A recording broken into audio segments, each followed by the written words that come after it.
We're back. Yes, yes. We had to take a week off. Some illnesses. Everybody's You better know, now. daddy issues, but not those kind. I mean, do you have some time? We could talk about Exactly. a few things. There's a lot of stuff that has happened in the last 2 weeks. Clearly, Christian's got some daddy issues he's dealing with. But more importantly, in the world of movies, news with films, new releases that have been announced, also rights to movies, and also stuff with studios and physical media. So we got a lot to talk about. Christian, I know you got some news for us, so let's go. Yeah, let's start with one it's been out there for a while, but we haven't had the chance to talk about it. And somehow, in every one of these things we've done, Paul Verhoeven comes up. So why not? Weird. Every single one. But the news was, you probably saw, Starship Troopers is getting rebooted, or another installment. Yes. And our boy, Neill Blomkamp, is attached, which couldn't possibly be a better choice for this franchise. I think that's such a great choice. Given, District 9, Elysium. I'm a big fan of Elysium. I know a lot of people love that, but he's got a good visual eye, and I think his vision will lend itself really well to Starship Troopers, so it's exciting to see where this will go. Are you a fan of Chappie? Yeah, I actually like Chappie a lot. Yeah. Seeing the news of Starship Troopers is very exciting. It's Yeah, also a little nerve-wracking because, I read that it's not a direct sequel, but almost like maybe a reboot. I don't know if there is going to be some talk about the original, or if they're just going to not just pretend it doesn't exist at all. I would love to see some people return if possible. Michael Ironside. Yeah, maybe a nice. fun little cameo. Yeah, this article on Hollywood Reporter says it's not a remake of Verhoeven's film, but it's going back to the 1959 book source material. So it's probably not going to be connected to Verhoeven's film at all. But like you said, I think a little fan service could be very pleasing in that. And with all these big IPs, there's always a risk that the studio's going to mess it all up and make it a laughing stock. So, but you got to risk big to win big, right? You never know. But I think hit it right. this is that kind of movie where it doesn't have necessarily big shoes to fill in the sense of studio expectations. No. Because Starship Troopers wasn't necessarily this big successful movie. It had this cult following afterwards, and people, I think during the DVD era, really got to enjoy it more at home and that sort of thing, rentals. But it's not really a movie that people rushed out to go see in theaters. I think a lot of people didn't even understand the kind of movie they were going to see in the first place. I saw it in theaters, but I'm a big dork, and of course I'm going to see it in theaters, Yeah. But yeah, I don't think it's one of those movies where it's this has to be commercial in any sort of way. And I think that's why they went with a guy like Neill Blomkamp, who they just know can make really good shit. So Yeah, well, especially sci-fi. That's his sandbox. He thrives in sci-fi. So I think there is one other person that has done one movie that I have said indirectly is the most Paul Verhoeven movie that could be put out there in recent times, and that was Lee Wynell's Upgrade.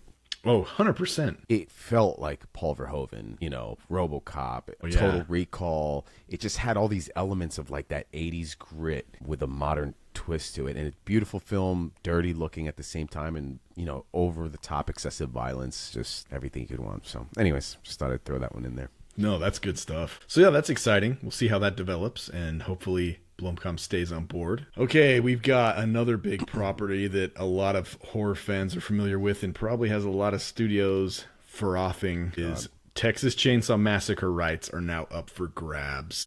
Really? And this I did not know. Yeah, this is actually kind of breaking as of 3:00 today. No shit. So it's being shopped around, and there, as you can imagine, is probably a lot of interest. This is another situation where if it's in the wrong hands... Who owns the rights now? Or who owned the I rights? think the last folks to own it were Legendary. Wasn't MGM? They held... Legendary Pictures held the rights from 2017. In 2022, they made that Netflix movie. Oh, God.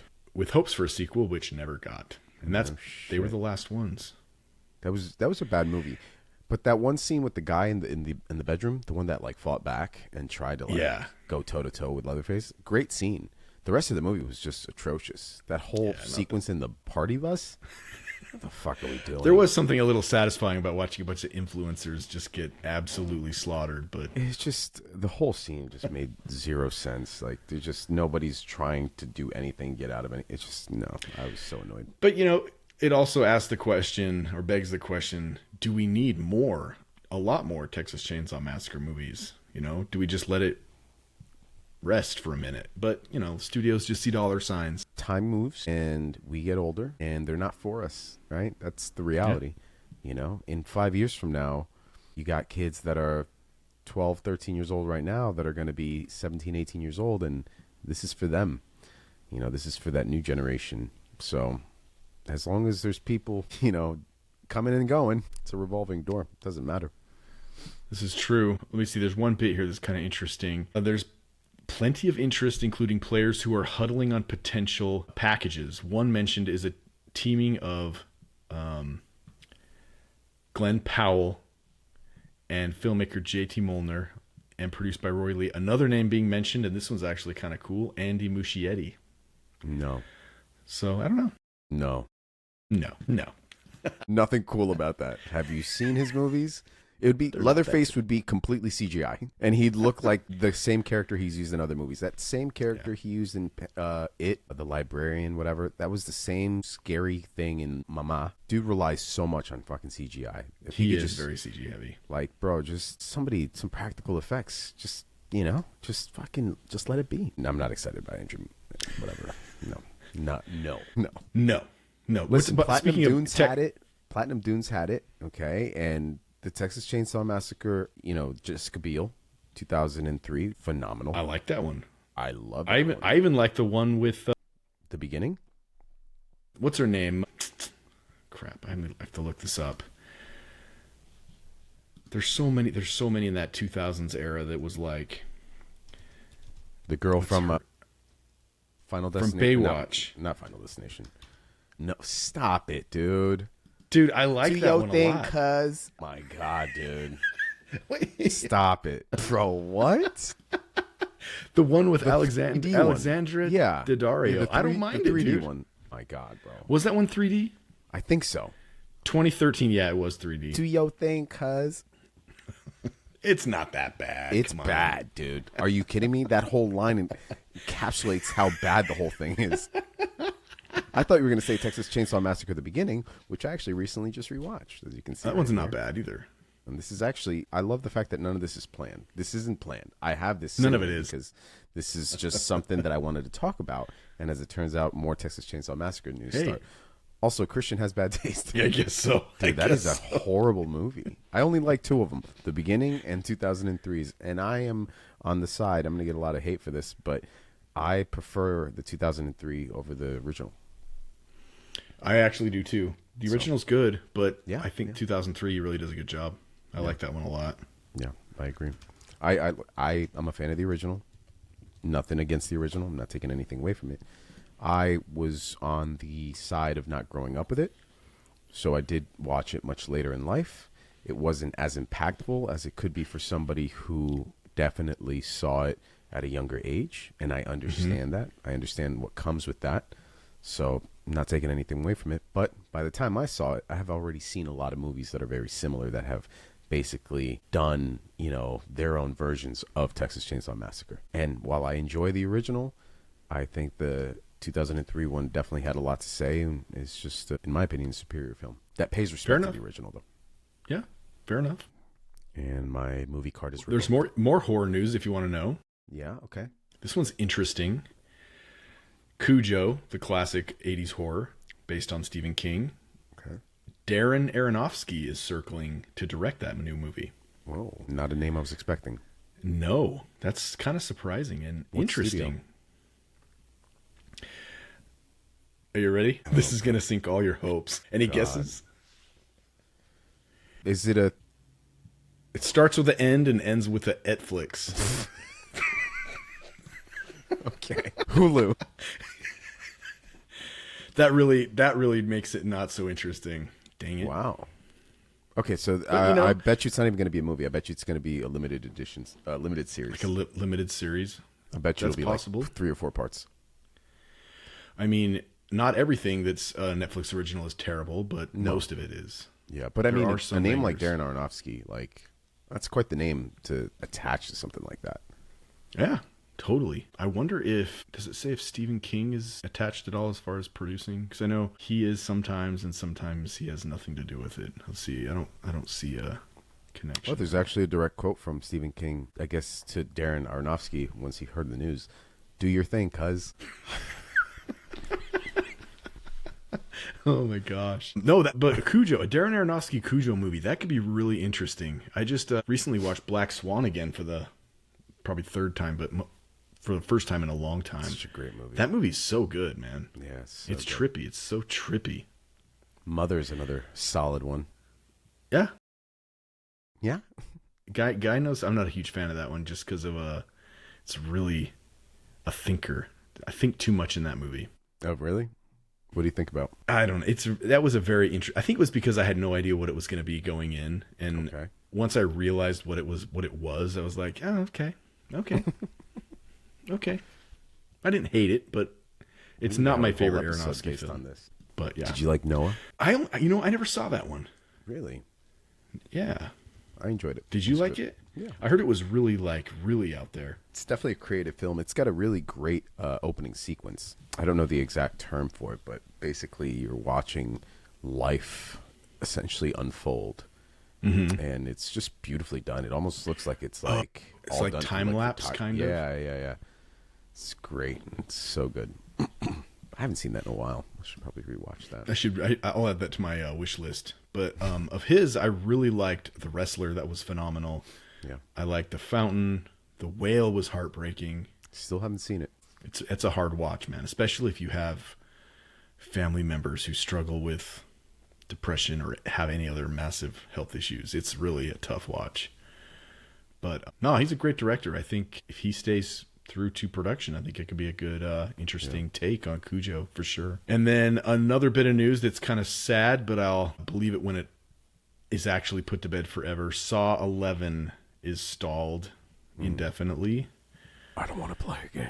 And that's a little sad because I really liked Saw 10. I thought that kind of really revitalized the franchise. It got me excited for the future of it. Sir, nobody calls it Saw 10. I know, Saw X. Okay. I was just in this context. Jason X, Jason 10. Have you seen Jason 10? What are you, fucking amateur hour over here? God. Who even It's been a long day, my friend. It has been a long day. Saw 10. Oh, my God. Saw 10. Yeah, you know. Anyway, in that context, I was saying, did you like Saw X? Did you like Saw 10? I did. I enjoyed Saw X. I was pleasantly surprised. I didn't have high expectations for it. You know, the movies had kind of lost their steam, if you will. But this one kind of went back to its roots, and obviously it takes place after part 1 and before part 2. So it was nice to see that. It was nice to have it kind of go back to what the original felt like. Nothing will ever top the original, but you know, it was good.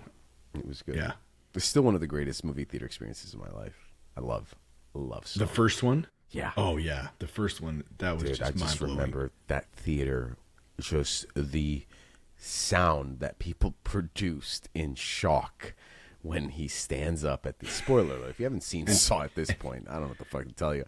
Yeah. When he stands up, the key is in there. I was like, oh and my he peels God. off The music, that makeup.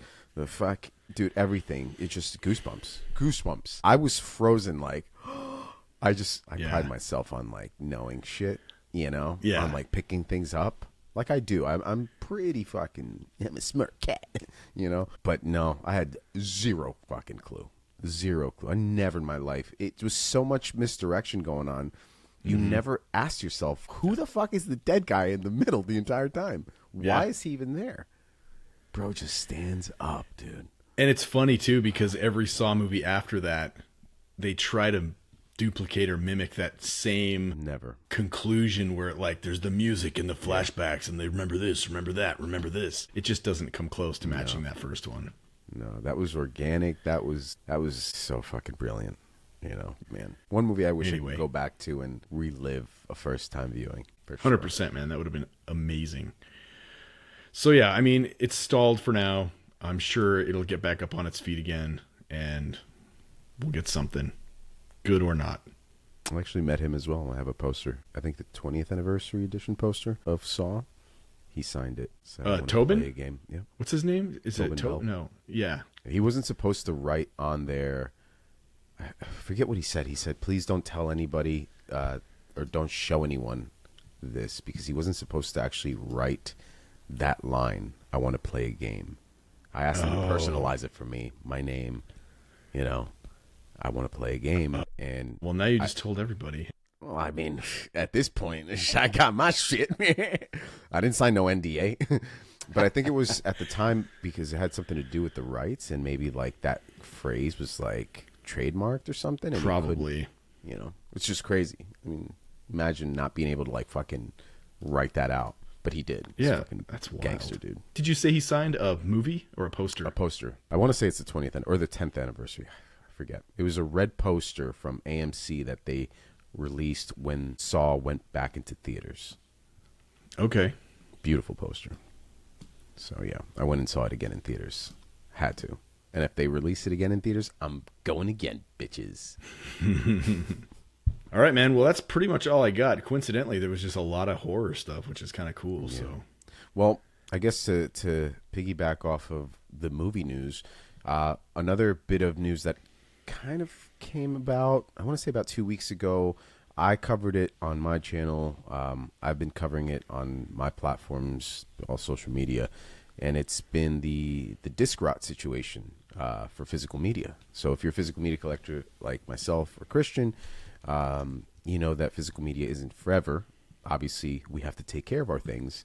But Warner Brothers came out basically saying that, hey, we got some titles that were produced from 2006 to 2008 that are probably not working for you anymore.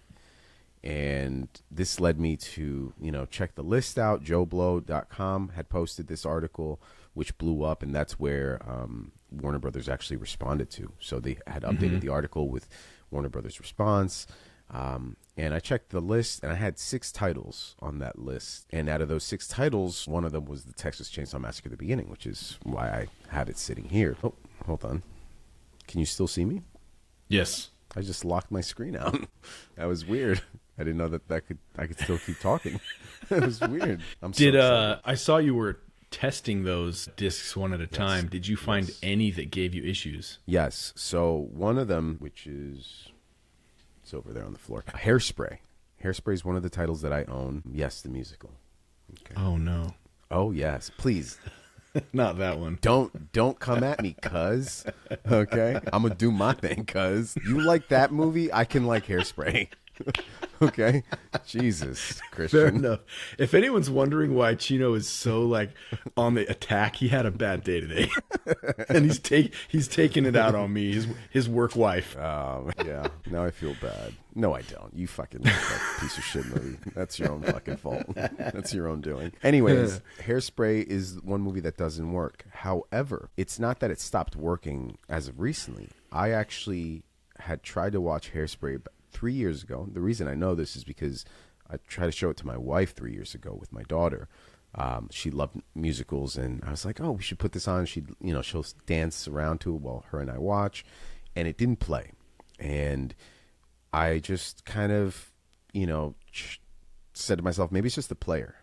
Maybe it's just the player, because it was an older PS4, and my disc is immaculate. If you were to just look at this disc, you would say that this movie's brand new and that I've maybe watched it once. There are no fingerprints, nothing. I pride myself. So there's no way to even visually look at it and nothing see visual about it. Okay. So that one, when I saw that it was on the list, I was like, no surprise there. Okay, this makes sense. And then I saw, that I told you I had 6 other titles. So out of those 6 other titles, I have the Texas Chainsaw Massacre at the beginning, Hairspray, Tales from the Crypt, Season 5 and Season 6. What are the other ones? Austin Powers' Goldmember and Nightmare on Elm Street. So I watched Goldmember, and no issues with that one.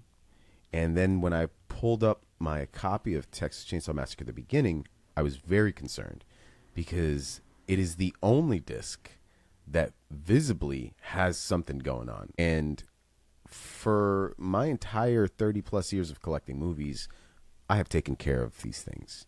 despite how many times I have moved, despite how many times I've had to put them in boxes and that sort of thing, they always find themselves in, a climate-controlled room. There's never any issues of storing them in some heated space of any kind or too cold or whatever the case is. I take care of my shit. But this DVD of the Texas Chainsaw Massacre at the beginning looked like it went through the car wash. And it looks like it has layers and layers of stuff. You know when you used to wipe, if you used to use those cleaners for CDs?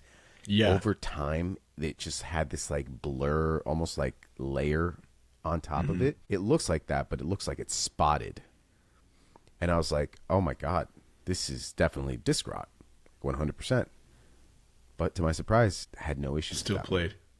So nice. I don't know if the disc is still deteriorating because obviously it has that going on. No disc should have that. So it's a bit concerning. I do have to send an email out to Warner Brothers because they did say that they will replace the disc for you if you do have any issues, as long as those are still being made. They're still being made or they still are available in their inventory. Okay. And if not, they will replace it with something of equal value. So I don't know if that just means they'll give you... So they'll send you Texas Chainsaw Massacre 3D. I hope so. Oh man, I'm gonna do my thing, cause God damn it, dude. How I love it, dude. You just need a whole episode on why you even like that. I would even subject myself to watching it again so that I can shit on it even more because I try to forget that movie, but that line is just so cringe. To be honest, it's been so long. I need to rewatch it. Usually when I watch those, I watch them all back to back to back. So maybe stuff is bleeding together. I don't know. Maybe. But if I watch it again and I like it, I will tell you and we can do a whole episode. Perfect. So anyways, this disc rot situation, I was like, all right, cool. It's just DVD, whatever. A few days later, another article came out. And now it's over 600 Blu-ray discs, which is crazy. I mean, this list is heavy. And I've only gotten through half of I have a whole, when I was saying that I have movies on the floor right now, it's because I've been pulling these movies off of the shelf that I have because I have so many titles. Out of those 600, I got a good amount. I'd say a third of those movies. So now I have a third of movies to get through to watch. And it's not just the movie. It's also you can watch the movie and the movie can play fine, but then the special features won't play or, certain parts of the menu are not accessible and that sort of thing. So there's just so much happening with that. And it's unfortunate. It's good that they're at least willing to try to right the wrong. Well, with the to some degree. Warner Brothers, yes, but with the Blu-ray stuff, I haven't heard anything about anybody writing any wrongs. They're just I don't fucking know what the fuck to tell you. I have one movie that doesn't play, or it does play and then it skips 5 or 6 times in the middle, and you miss about 20 to 30 minutes of it. And that's the Voyage of the Demeter, the last Voyage of the Demeter. Oh, really? The problem was that when I bought that movie, I bought it on release day because I actually didn't have a chance to see it in theaters. So I, day one, picked it up. Blind buy. And I didn't watch it until about a year and a half later. And Best Buy closed. Or Best Buy stopped selling movies. Yeah. So I couldn't return it, is what I'm trying to say, which is a shame. Because now I'm like, well, I wonder if this is one. And I don't believe it's on the list, but these are movies that people have reported that have had issues with. So, unless I hear from 10 other people that they have the same issue with their release of it. And I'm not talking about the Scream Factory one, guys, just to clarify. This is the original release, not the 4K collector's edition from Scream Factory that was just recently released. So just want to throw that out there before somebody crucifies me. So no, mine plays just fine. It's going to happen unless you clarify it. Yes. But with all of that being said, something that I wanted to talk about today, and because of my, revisiting some of my DVDs, and also I found this awesome store here in Des Moines, which I also posted about. Very excited because I thought that I didn't have a DVD store. As it turns out, there's 3 of them. Not just the one I found, but they have 2 other locations, and the other 2 locations are even bigger. So this weekend, I'm going to go check them out. And anyways, while I was there, I picked up these really awesome collector's edition DVDs, one of Gone with the Wind and the other one of Ben-Hur. Now, I've never seen these movies before, and I still have them here because I want to show them to you guys. They're gorgeous. I mean, absolutely stunning. But it got me thinking about my movies my movie collection, particularly my DVD. And there's just something about DVDs that is unmatched when it comes to the quality of not just the packaging, but the special features, menus. down to the menus, and all this stuff. And it's a shame that, when it comes to like these Blu-ray releases, yes, we get, some that are collector's editions. I'm grateful that we get these releases from, boutique labels like Arrow Video or Vinegar Syndrome, or even Scream Factory for that matter. They pack them with special features.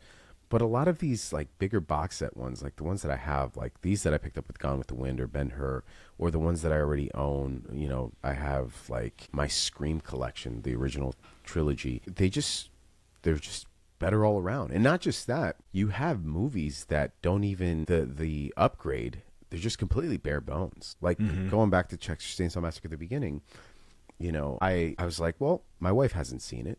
So, let's put it on, and it'll be a first time watch for her. And it'll also be my way of like, for research purposes, right? Like I get to watch this movie again. But this DVD contains the unrated version of the film, which is the version that I decided to show my wife. And I think that the unrated version is a lot better than the rated version. It's a lot more gorier. There's a couple extra, bits of blood and chunks of goodness, right? Well, I went to look up the Blu-ray of the Texas Chainsaw Massacre at the beginning, and it doesn't include that. It just includes the theatrical cut. So right there, if you got rid of your DVD, you got rid of a version of the film that is not available to you on a better format. I look back at one of my favorite collector's editions that I own, which is on DVD also, Pearl Harbor, which is a movie that I have yet to upgrade because I don't have the need. I don't see a need for upgrading this movie because the DVD Vista Series Collector's Edition that I have is a far superior one than the one that they released on Blu-ray. Yes, the one that they released on Blu-ray is like an OG Disney, transfer, and it's like literally one of the best, when it comes to the quality of the film. But you're also getting the theatrical version of the film. You're not getting the R-rated cut. And I think the R-rated cut of Pearl Harbor is a better film all around than your PG-13 Pearl Harbor. It's a better film. Looking back at another film that's also happens to be a Michael Bay, and I don't understand why there's no, release for this yet, but Armageddon. My Armageddon DVD is a much more superior release than the Blu-ray that's available. It's a Criterion Edition release. It contains the R-rated version of Armageddon, which again, I mean, that's awesome. I would love to see that.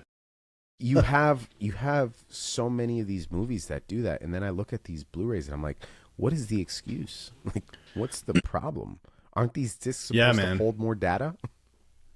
I have three DVDs that I will never ever let go of, and I'm a big Star Wars fan. I have the special edition DVDs. When they first came out on DVD, they're all loaded with massive special features, tons. And each of the three also come with the original unchanged cut as a bonus feature. And that is the only time in history that those movies have ever been in digital form on a disc. Yeah. Before that, it was only VHS, and they stopped making those for some reason halfway through the release, and they only released them with the new updated special editions with the special features, but they took off the original cuts of the films, which is so sad because on the DVD. So there's two different versions of the same thing on DVD, and if you got the first editions, if you will, then you get the OGs. And if you got the first round of them, Fortunately, I will say you can still buy a lot of those on eBay, and they're pretty affordable, like $30 to $20, that range.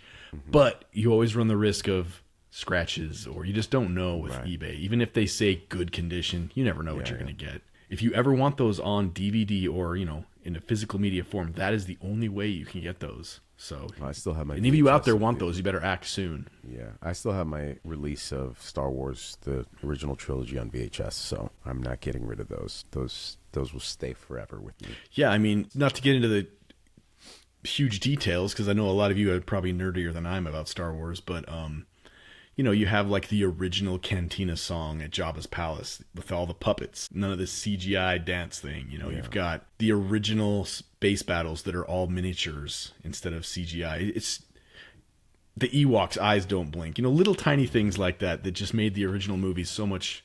I don't know. I just can't say they're better, but they felt more authentic and less commercialized.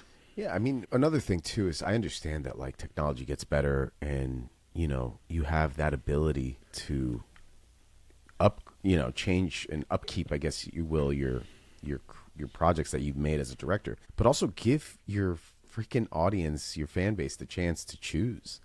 Like, don't just take away the fact that they can't see that version that they grew up with. Like, imagine like Steven Spielberg going back and changing Jurassic Park, right, and just removing the animatronics and just going, well, they can do them CGI now, so they're completely redone. No, let it be. Crazy. This is Star Wars, is the original trilogy like the most like tampered with movie? I mean, maybe. I don't know for sure, but maybe. I know Spielberg did go back and completely change E.T. Did he really? Do you remember he did that? They did like I don't remember which anniversary it was, but he re-released it. It was like the E.T. special edition, and they replaced a lot of the classic animatronic E.T. scenes with a full CG E.T. In the end sequence when the FBI agents are chasing the kids. They CG'd all the guns out of their hands and replaced them with walkie-talkies. What? Yeah, look it up. It's crazy. And this was shortly after George Lucas did this with Star Wars, so it's kind of weird to go back and retroactively change things like that. That makes no sense. That's like James Cameron going back and going, I don't like guns and violence, so I have released the ultimate Terminator 2 edition. A whopping 13 minutes long. Right. I've removed every... It's like, what, dude? Yeah. That's crazy. Did not know that. Wow. Yeah. It's weird because you'll... fan, so, Yeah. It's weird because you'll see these dudes with suits standing there like this, and they've got like... One hand has a walkie-talkie and the other hand's just kind of chilling, right? It's so strange. That actually makes me think of something else, something that we didn't talk about, movie news, but we can still talk about this because it has to do with physical media. Kino Lorber released Daylight just a few days ago, and at the same time, a few days, I think it was 2 or 3 days before the release of this, they completely pulled it off of their website. And Dante's Peak, too, I think. Dante's Peak was completely canceled, so that's just gone. And people are speculating as to why. But what I find interesting is that I guess the only theory that I've heard and that I've seen that actually makes sense is that there's a music video on Daylights. There is. Which is Donna Summers, and it might have something to do with the rights to that music, them not having the rights to distribute the song, because then that would would have make to pay sense. Royalties. That's the only thing that actually makes sense as to why this movie would be pulled, because it's not like Universal was like, you guys, we never gave you right. Like, the shit's been produced. Like, the discs are out. Or if it's not the music video, I can't remember what else is on there. It might be one of the special features has something in it, or it's... I would bet money like you, though, that it is that music video. Yeah. So I'm even though it's in the movie, it's not the same as having a clip from the song in the movie as the actual music video. Exactly. And I'm curious to see if they do end up re-releasing it, because then we'll know. We'll see what's missing from that disc. And we own technically a first edition, now of Daylight. It's funny, when that news broke, I'd already had this sent to me, and I was like, that's crazy. And my friend... Why are you holding on your forehead? These things are selling on eBay for like $300, and I'm like, nobody's. These people don't even know exactly why they play. Yeah, it's not like there's like a strand of DNA of Sylvester Stallone's in each one of the discs. Like, if you insert it in the oven, you can make a clone. What? It's crazy. Like, no, just people are ridiculous. They just are willing to sell anything, and like nobody's paying $700 for Daylight in 4K. Right. Like, no. But I'm sure one day it'll be talked about, and years later, some hardcore person, maybe one of 5, is willing to pay, I don't know, $100, $200, the most, to just have that first initial release because it's got Donna. This had the mistake. You'll see it on the road show on PBS, and they'll be like, "This has the music video." It's actually a porno. Like the whole movie, they just put the wrong label on the front. Yeah. When I was working at Blockbuster, I'll never forget this. This is a good segue into this one. Passion of the Christ had come out for rental. Oh no. You know, I mean, I remember how big that section was. It was like at least 4 different like things of just Passion of the Christ. And it was, I mean, it was gone. Weekends, weekdays, it was one of the most rented films. You know, everybody wanted to see it. And it was a Saturday morning. I had just gotten in, and somebody came in through the outside and dropped off their return of Passion of the Christ. The store wasn't open yet, and you know, I got the returns and started processing it. And I go to open this one up, and it was not the Passion of the Christ. There was passion on that disc, but it was not of the Christ. Okay, we're just gonna let the imagination do the rest. So it was a funny moment. I'll never forget it. I miss those days of Blockbuster. But anyways, yeah, just the whole talk about, you know, DVDs, and it just really got me like kind of going through my stuff and going, damn, like I'm glad I never decided to get rid of these. Mm-hmm. I'm very sentimental when it comes to all of my things. Like, you know, my first VHS I ever owned that was an actual release, Honey, I Shrunk the Kids. I still have that. I'll never get rid of that. You know, the second VHS I ever owned was Jurassic Park. You know, I remember receiving that package in the mail from my dad. I was still living in Costa Rica at the time. And then it came with a bag of Twizzlers. And it was amazing. I got to watch that movie with my grandmother. I was scared shitless watching it. I was young. And I was watching it on maybe a little 10-inch TV, if that.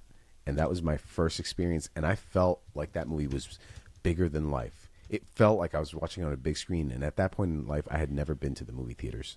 So, wow, you know, to see that movie in a little 10-inch screen and still think it was the biggest thing ever. It's crazy. It's crazy.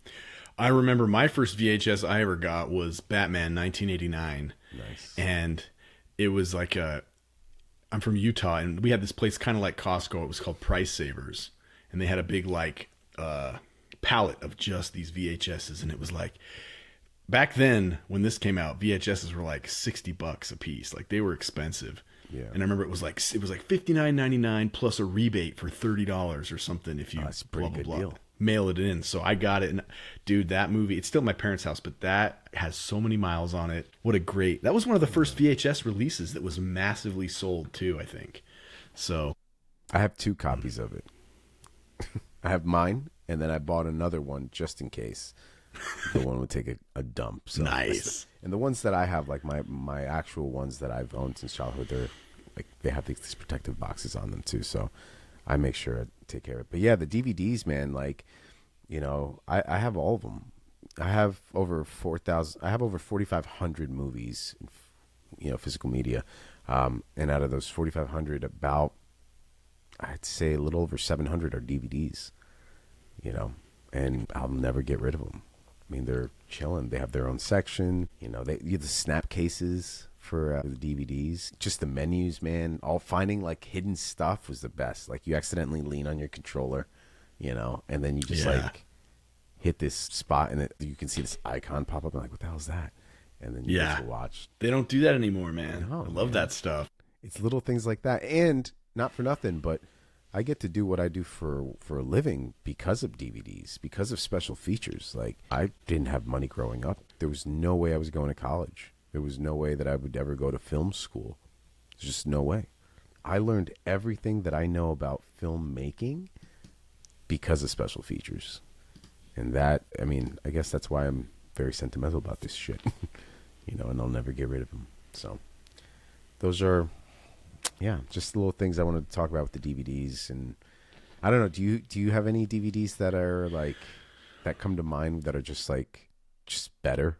I do have this really great box set of James Bond on DVD that it's only through all of the Pierce Brosnan movies, from the first Sean Connery to the Pierce Brosnan. And those are great. There's 3 of them, and they're like, I don't know if you know what they look like, but they have like foil lettering on them. They're different colors. They are loaded. I think each one has like 4 special feature discs. And I have the James Bond Blu-ray box set, which has lots of special features, but I don't think there's as many. The DVD one has like TV spots, like unaired interviews, or even interviews from some of the talk shows. Like, there's some really great stuff on these DVDs. And I don't know if it's because the studios just don't want to put in as much effort to get quality content out there, or if that it's because they're putting more emphasis on these digital releases only, that they're like, and more people are buying digital, why do we need to put so much effort into these new releases? I think that's what, at the end of the day, what it comes down to. There's so many good ones that they've never been released after DVD. They were only released on DVD. If there's anybody out there that owns RoboCop the Criterion Edition on DVD and Hard Boiled on Criterion Edition DVD, and you're willing to sell it, please message me. Those are the only 2 DVDs that I need, that I have been looking for ages. Dude, literally for years I've been searching for them. And I found some online, but they're asking for such ridiculous prices that I'm like, no. Listen, I'll pay, good amount, but I mean, they're asking for $200 plus. Like, let's be real here. $200? You better take me out on a date. Okay? Better make me breakfast. I'll pay you $200, but it comes with some, extras. Fuck out. Nice. So what else do we got left? I guess we could talk about what we watched this week, and yeah, let's get into some of our watching habits this week. Did you see Electric State? Not on yet. Netflix? It's on my watch list. Once you do watch it, let's discuss, because I have some things that I really want to talk about when it comes to that movie. The last movie I saw in theaters was Black Bag with Michael Fassbender and Cate Blanchett. I saw that one last week. That was really good. That's a Soderbergh movie. Mm-hmm. Which I don't like. I don't think I like any of his movies. Really? None? Yeah. What's his first name? Steven, right? Steven. He did the Ocean's movies. He did Contagion. Okay, hold on. I think I'm thinking of the Traffic. wrong person then. Hold on. No, I'm definitely thinking of the wrong person. Who am I thinking of? Yeah. I don't know who you're thinking about, dude. Black Bag was really good. It was like a kind of an espionage whodunit mystery thriller. Oh, he did Contagion. Yeah. The premise is there's these couple they're both spies. They know each other, are spies basically. It's not like a big secret. But one of them learns that the other is suspected of treason, and he is supposed to find out if she is, in fact, betraying her post. It's really good. Okay, so lots now of twists and turns. I'm gonna be honest. I wasn't gonna see it because I don't know who I'm thinking of. But when I saw his name pop up on the credits as being the director, I was like, oh, I don't like any of his movies. Even though I wanted to see it because of Michael Fassbender. I love Michael Fassbender. But I had no desire to see this movie but now I've seen now you gotta see it. Yeah. Shit. It's good stuff, man. It's really good. All right, I'll check it out. So that's probably my big recommendation over the past few days. I did love that. Let's see what else I got to. I saw Hard Eyes. Did you see Hard Eyes? I haven't seen it yet. Okay. When you see that, let's discuss. I need to rent it. I was going to rent it tonight, but, I'm doing this shit instead. And oddly enough, it's funny you brought it up. I did watch this week because I realized I hadn't seen it in a very long time, and it's fine. It's entertaining. I didn't hate it, but I wasn't like, oh my gosh, I can't wait to watch that again. Well, when you don't, but I lived in Jersey, so I would commute into the city all the time, either taking the Lincoln Tunnel or not the Lincoln Tunnel, Yeah, I remember seeing that movie, and every time I would go through the tunnel. I mean, even if it wasn't the Lincoln, if it was the Holland Tunnel, it didn't matter. It was a tunnel nonetheless going into the city. And that movie always came to mind. And I would even joke about it, like while driving through. Years later, we had a marathon that I used to run at the Lincoln Tunnel. It's called the Lincoln 5K. And you actually would run, you'd start in Jersey, and you'd go into New York, and then you'd run back into New York, through the tunnel, back into Jersey.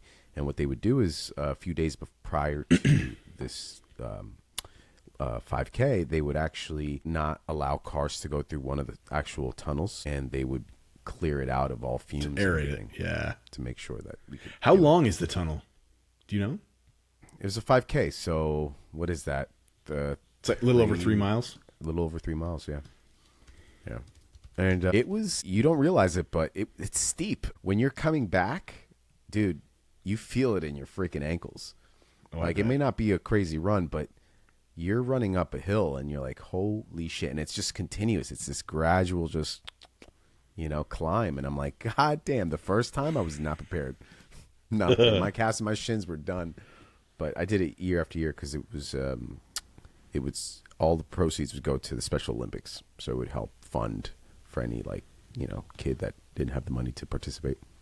So it was a good cause. I used to do that all the time. One of the things I miss about living out there. But yeah, I haven't seen it in a while. I just remember loving it. I always thought it was so cool that his son was in the movie, who sadly passed away years later. Right. But yeah, we got to see him again on screen with him one last time, because he was obviously in Rocky V as well. Right, that's right. But yes, Sage, right?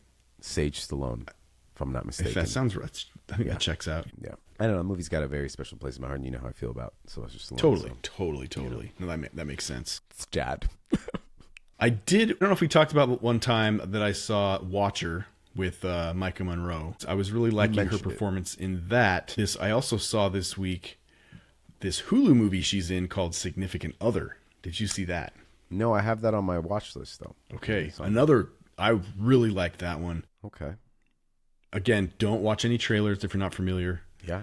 But it does its job well, and I think this is another one that I recommend to a lot of people. It's interesting because it's not specifically one genre. It's kind of multi-genre. There's also this movie on HBO Max called The Parenting that I checked out.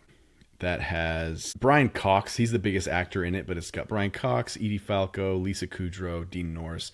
They both play a pair of parents whose sons are planning to get engaged, and they have this big hurrah up at this Airbnb in the middle of the woods, and there's a demon involved.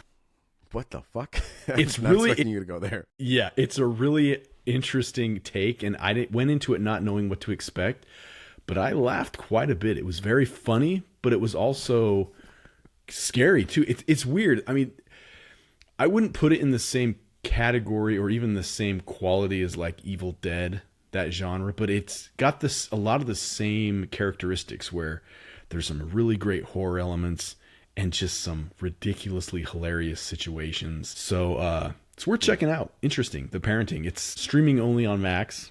That's always a downside. I mean, I didn't give it a stellar rating, but it's enjoyable. I found it pretty entertaining. So the first one I saw was Row 19, which is on Amazon Prime. This is a Russian film. It is a supernatural thriller. A bit cheesy. Interesting message. Definitely not one that I would ever rewatch again, but I think it's worth a watch despite its flaws. Not the best film. It's not the worst film at all. So, definitely, if you're a fan of supernatural thrillers, movies that take place in confined spaces, this one takes place on a plane pretty much like 90% of the time. So, Subtitles? Subtitles. Yeah. You can watch it with English if you're a monster, but if you're a human who has just some sort of decency left in life, you'll watch it with its original audio and read 100%. The subtitles. No, to each their own. But, I just know that I'm better than you. Just kidding. The next one that I watched was Song of the South, which is a Disney classic. I'd never seen it before. Was a Disney classic. Yeah. I had never seen it before. I did purchase it. So this is a Blu-ray that's available from Spain. If anybody wants it in their collection, I watched it with my daughter, and it doesn't really hold up well at all if you know anything about the movie. However, I have such a problem with censorship. I have this big issue where we just pretend that these things don't exist, if that makes any sense. I don't think that does anybody.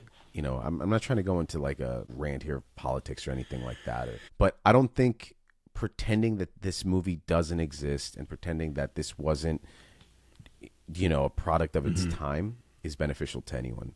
I think having discussions, having this movie be available for people to watch and actually ask questions is more beneficial, and it's moves us in the correct way rather than keeping us not informed. And that's one of the biggest issues that we do now as society is ignore shit that was going on back then, right? So with a movie like this, that's just my 2 cents. I don't know how you feel about this sort of stuff, but yeah, it's just that's how I felt about it. Anywho, this is very exciting. This is really exciting. So this next movie that I watched, I, for whatever reason, said, hey, sweetheart, we should watch this movie. This is my 6-year-old daughter that I'm talking to. And we decided to watch Prey. Yeah. Which is a Predator sequel or prequel, however you want to look at it. This is the first time. This was a bonding moment, if you will. You know, she stayed up for the entire thing. No nightmares, nothing. She slept like an absolute queen. Just passed right on out after the movie ended, but she loved it. She was asking questions. She thought it was scary. She thought it was fun, but overall she really liked it. It's the first, I mean, I guess not the best parent out there showing my daughter, my 6-year-old, an R-rated movie, but when I was a kid, I was watching these. I was watching Predator at her age, you know? And like these movies, I'm like, you know what? Like she knows it's fantasy and monsters aren't real. Well, they are, but they just don't look like that. They just look like you and me. Right. But, you know, it's just, it was cool. It was a really cool experience. So got to share that with my daughter. Yeah. We watched Goldmember as part of my, you know, disc rot collection, if you will. I forgot about 99% of that movie, and watching it, I was laughing my ass off again.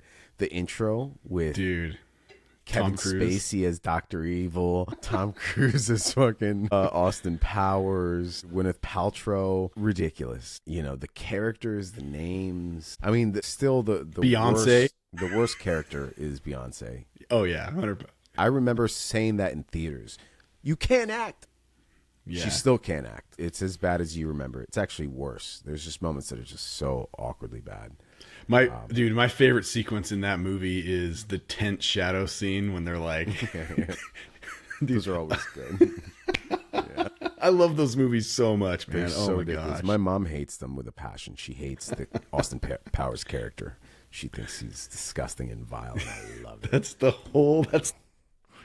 I'm like, yeah, baby. She gets so mad. I look at her, someone, do I make you horny, baby? Yeah. You are hairy like animal. Oh, man. Even, so I'm a big Dancing with the Stars fan, and I had no idea Carrie Ann Arbor was in it. She's one of the judges in Dancing with the Stars, and she plays the twin, fuck you know? She does. Fuck me and fuck you. Oh, my God, dude. I was like, oh, my God, that's Carrie Ann Arbor. I looked at my wife, I'm like, do you know who that is? She's like, she looks familiar. I'm like, yeah. That is so funny, man. But yeah, so many cameos in that movie. So ridiculous. We also watched Texas Chainsaw Massacre at the beginning. Great movie. Already talked about that. We watched King Jackson. We watched Peter. King Jackson. Who the fuck is King Jackson? Oh, that's funny. King Jackson.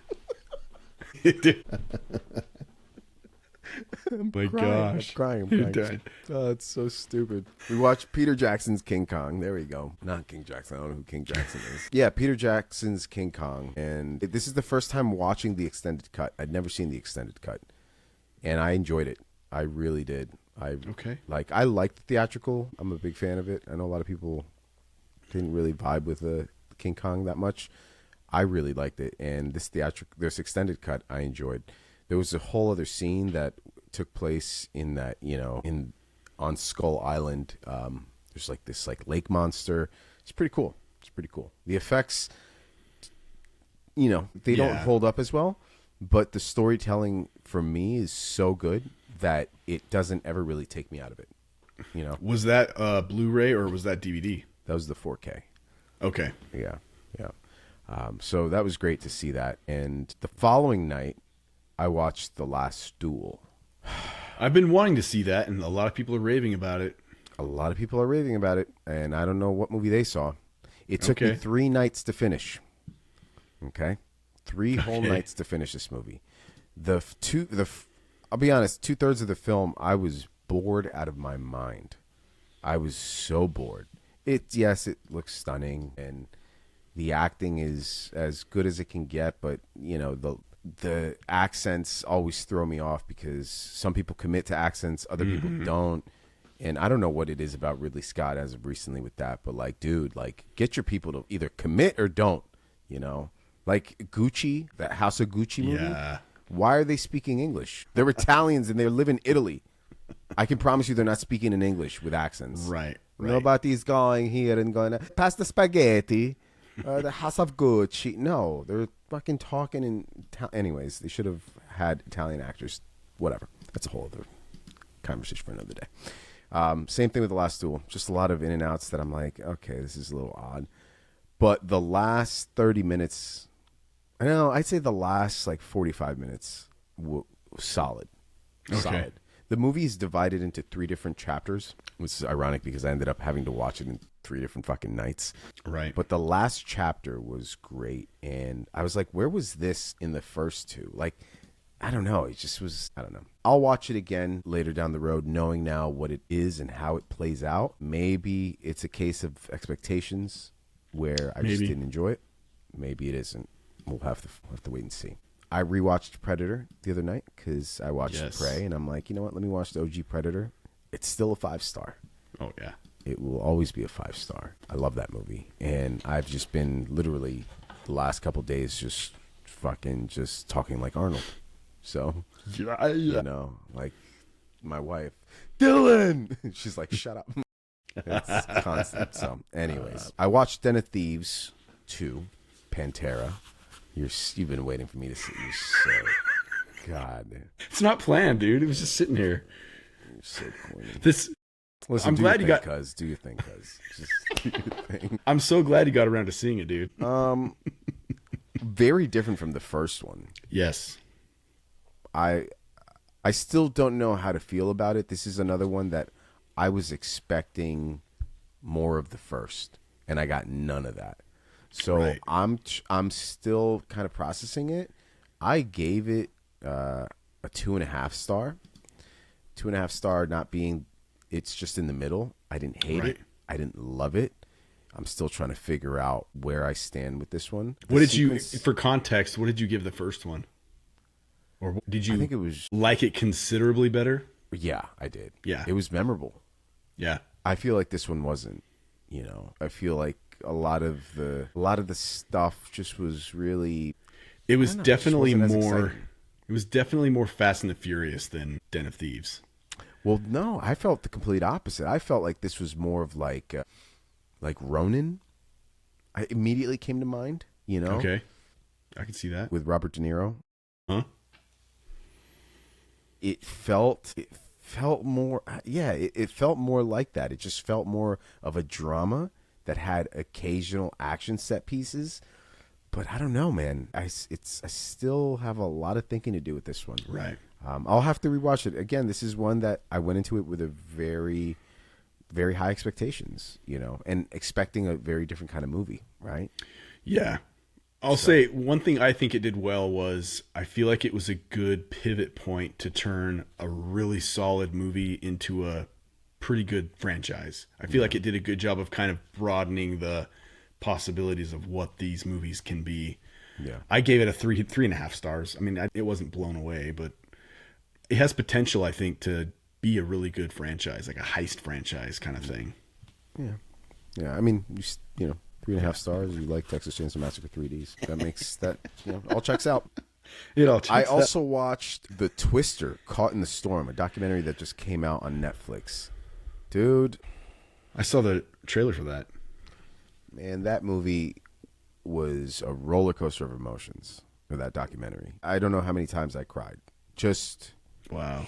There was one person who survived this whole ordeal, and even when he was talking at the end, just like, I don't want to spoil it because there's something crazy that you would never associate with a twister that happened to people afterwards. Mm-hmm. Like, you would be lying to me if you said, I know what these people went through. No. And he's an example of that. And his disposition at life, just how he like talks about it all. Yeah. You know, you're just sitting there, you're just like, just that tear, man. Okay. It's just, you have to watch it. It's a great I'll check it out for sure. Great documentary. And then I finally finished off with a movie called Butchers. Just randomly scrolling through, and, you know, this Butchers Part 3 popped up. and it looked pretty interesting. And I was like, oh, this is a trilogy. So Butchers 3 came out last year, and I was trying to find Butchers Part 1, and in the process I saw Butchers 2, and then I was like, okay, I'm trying to avoid seeing these because I want to watch the first one. It was like, Butchers is like a really shitty Texas Chainsaw Massacre meets Wrong Turn. Okay. Shot very well. This is what's really frustrating about this movie. It's shot really well. A lot of, like, if you watch these trailers, they're well put together, and the movie itself looks really good. But it's just people doing dumb things. So dumb. Like, come on. Yeah. It's frustrating. Like bad decisions, right? Like, and painfully it's not even bad like decisions. fun bad decisions, right? Like, it's not like we're talking worse than tripping over like piece of, fallen tree in the woods while you're naked. Right. For whatever reason you're naked in the woods. It's just bad. And I'm like, I'm so over this. This isn't fun. It's not, by the time it gets to anything, you just don't care. Interesting about that guy's filmography, the director of Butchers, I've never seen so many horror movies and Hallmark romance movies mixed in one filmography. Yeah, Candy Cane. Talk about a diverse filmography. Yeah, I mean, the guy's he's collecting a paycheck. Good for him. And I guess maybe that's what it is. I don't think he's passionate about these movies. He's probably just doing, to do these movies. He's getting a bid and doing the job. But yeah, man, that's it for me this week. I got nothing else. Cool. Me too. No games this week, sorry. It's been a busy week. No planning ahead really too much. Yeah, very disappointing. I know, It sounds like you had a sick kid. Sickness has been tearing through my house too, so we all kind of feel a little hungover and wiped out, so I feel you. Yeah, my daughter's unfortunately thrown up 3 times in the last 5 hours. Oh. So, yeah. And my little one, my youngest, had like bad case of the poops, some serious sharding. I was like, thank God you're still on diapers, because this would be a problem. Easier to manage for sure. So on that shitty note, let's get off. I'm going to go, watch a movie, and Christian's going to go do his thing, cuz. Yeah, man. Yeah, go do my thing, cuz. You guys have a wonderful night, and we'll see you next week. Later, guys.